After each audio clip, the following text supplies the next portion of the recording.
काय यार रितेश देशमुखचा चित्रपट येतोय, हे शिवाजी महाराजांची भूमिका यायला शोभते तरी का? उगाच काहीतरी आपला उठला आणि चित्रपट बनवला. हे सगळ्या ज्या टीका चालू आहेत ना, हे रितेश देशमुख, मी तुम्हाला एक गोष्ट सांगतो, आता ही लिहून घ्या.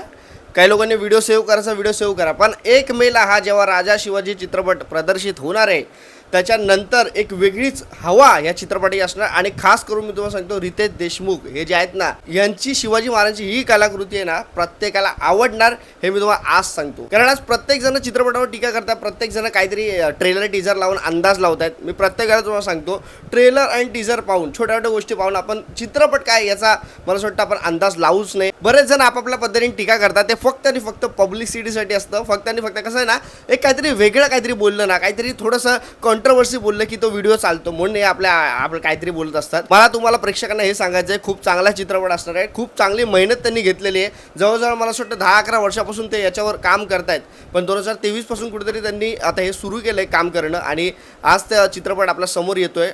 मी बघितलं प्रीमियरच्या वेळेला, अजय अतुल स्वतः रडले, रितेश देशमुख, जेनेलिया, बाकी सगळे असे जे आहेत हे पण रडले. म्हणजे त्यांची मेहनत ही दिसते. आणि हे जे टीका करणार आहेत ना, मला तुम्हाला हे सांगायचं बघा, एक फक्त पब्लिसिटीसाठी टीका करतायत, त्यांचा व्हिडिओ चालावा म्हणून टीका करतायत. माझी प्रत्येक मराठी जनतेला सगळ्यांना विनंती असणार आहे की हा चित्रपट नक्की पाहावा. कारण शिवाजी महाराजांना प्रत्येक चित्रपट आले आणि किती जे स्वतः रितेश देशमुख बोलले, शिवाजी महाराज कुठलाही चित्रपट येईल तो म्हणजे पूर्णच नसेल, अपूर्ण असेल.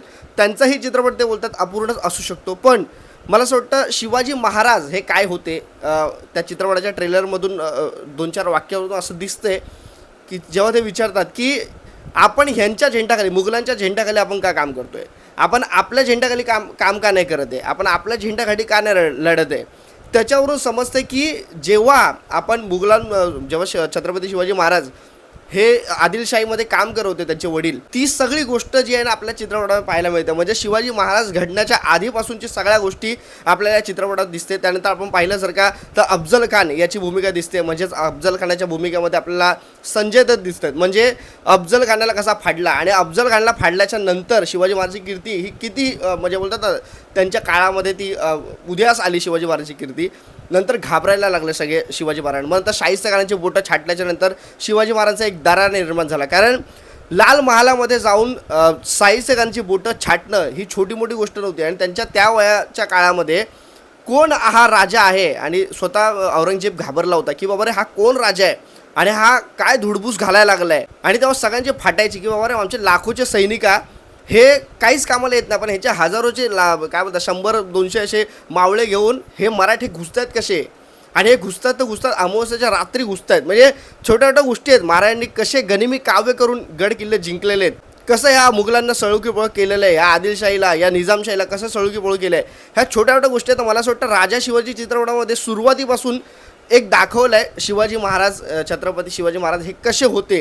राजा शिवाजी या रितेश देशमुख यांच्या चित्रपटामध्ये मला तरी असं वाटतं की शिवाजी महाराज हे आपल्याला माहिती आहे, पण शिवाजी महाराजांची सुरुवात कशी झाली, शिवाजी महाराज त्यांचे वडील हे आदिलशाहीमध्ये काम करत होते तेव्हा काय सगळ्या गोष्टी होत्या, आणि मग ते कसे घडले, इथून सुरुवात केली आहे. ती मला असं वाटतं अफजल खानाला फाडला, त्या सगळ्या गोष्टी आहेत.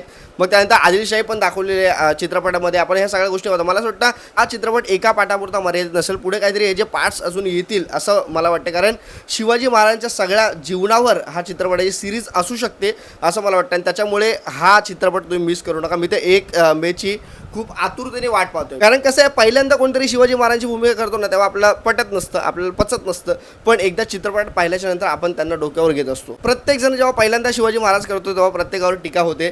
तसं संभाजी महाराज करताना विकी कौशल पण टीका झाली, पण त्याच्यानंतर त्यांना डोक्यावर धरलं. मी खरं हा व्हिडिओ ह्यासाठी बनवतो की मला तुम्हाला हेच सांगायचं, हे जे ट्रेलर रिव्ह्यू आणि टीजर रिव्ह्यू करतायत ना, आणि जे तर्क लावताय की रितेश देशमुखचं काम चांगलं नाही, तो शोभतच नाही शिवाजी महाराज म्हणून, आणि इतर छोट्या छोट्या गोष्टी, निगेटिव्ह गोष्टी पसरवण्याचे कामं चालू आहेत ना, मला असं वाटतं तुम्ही याला बळी पडू नका. तुम्ही चित्रपट पहा. अजय अतुल यांचं संगीत आहे, आणि स्वतः प्रीमियर जर का तुम्ही पाहिलं असेल तर पहा.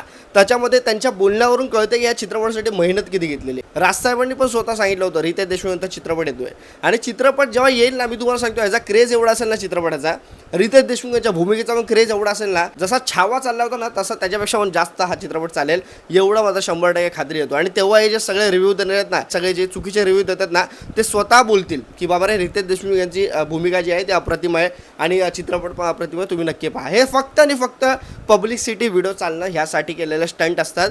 मला असं वाटतं या स्टंटला तुम्ही बळी पडू नका. आणि 1 मेला शिवाजी हा चित्रपट जो आहे तो आपला पाहायचा. त्यात बरेच लोक बोलत आहेत की अरे फक्त शिवाजी, राजा शिवाजी हेच नाव दिलेलं आहे, एकेरी नाव आहे, इतर सगळ्या गोष्टी आहेत. पण मला असं वाटतं शिवाजी महाराजांच्या आधी हे राजा नाव लावलेलं आहे. आपल्याला हेच असतं की शिवाजी महाराजांच्या आधी छत्रपती लावा, महाराज लावा, राजा लावा, पण शिवाजी महाराजांच्या आधी काहीतरी एक त्यांचं पद जे आहे, राजा आहे, छत्रपती आहे, श्रीमंत योगी आपण त्यांना बोलतो, बरेच श्रीमंत योगी शिवाजी महाराज काही असेल तुम्ही लावा, फक्त एकेरी नाव घेऊ नका. हेच फक्त एक प्रत्येकाचा उद्देश असतो, प्रत्येकाचं जनमत असतं. बाकी मित्रांनो, तुम्हाला ट्रेलर आणि टीजर कसा वाटला हे मला कमेंटमध्ये सांगा. आता याच्याबद्दल मी काही व्हिडिओज बघत असतो तर डिटेलमध्ये सांगता VFX असं आहे, तसं आहे, तसं आहे, असं आहे.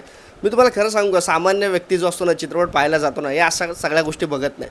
आणि जर का मी पण सांगायचं झालं तर मी स्वतः फिल्म मेकर आहे, मी स्वतः फिल्म एडिटर, या सगळ्या गोष्टीचं डिटेलिंगमध्ये मी सगळ्या गोष्टी सांगू शकतो, पण मी त्याच्या पडत नाही. चित्रपट म्हणजे काय आहे ना, की आपल्याला ती गोष्ट कळली पाहिजे. एक जर का इतिहासाचा पिक्चर असेल तर मग इतिहास कळला पाहिजे, ती गोष्ट कळली पाहिजे. कुठला तरी VFX आणि इतर सगळ्या त्या गोष्टी असेल त्याच्यावर बोलणं ते वेगळ्या गोष्ट आहे.